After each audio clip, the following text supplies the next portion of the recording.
The State Highlands Council held a final public hearing on a plan that regulates land use in that region. After months of work, there is still opposition to the plan aimed at protecting water quality. Environment correspondent Ed Rogers has the story. About 100 people attended last night's public hearing at a high school in Hunterdon County. There was familiar criticism of a master plan designed to protect environmentally sensitive areas in a region that supplies drinking water for more than 5 million people. The council was required to develop the plan for the 400,000-acre preservation zone under an act signed into law almost 4 years ago. Hank Klump says the value of his 150-acre hay farm dropped after it was placed in the zone. Basically what happened to us is we lost between 80 and 90% of the value of our property. And we used the equity in our property to borrow money for whatever we needed. And that's when you don't have your equity, you're dead. You're finished. Michael Natale owns a 122-acre tract in Sparta. He says he and his family have invested their life savings into developing housing there. The act provides that property owners be compensated fair market value for their land at 2004 prices. He says he's paying taxes and other fees on the property at a loss.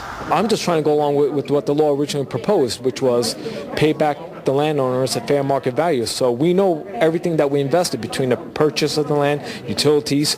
I'm still getting hit with all the taxes, maintenance, attorneys, engineers. And 4 years later, where is it?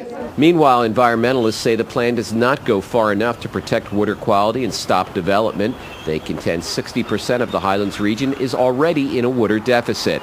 Most of northern New Jersey is dependent on the Highlands for its water, its economy, millions of people, and this is not a sustainable situation, and the council is proposing to allow continuation of development in these areas that are deficit and don't have enough supply. But Highlands Commission officials say when the plan is adopted, it will address the problem. First and most important thing is to create water management plans so we can get those areas out of deficit.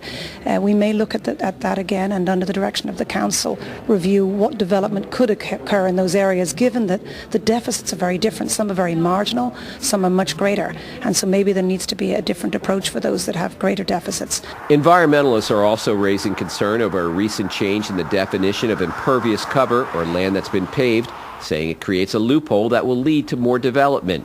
Commission officials disagree. It's a methodology, a conservative methodology to arrive at that 70% impervious cover. It certainly would not allow for greater development. Over the next few months, the council will make changes based on the public's input. A final regional master plan could be adopted and in place as early as June. Ed Rogers, NJN News.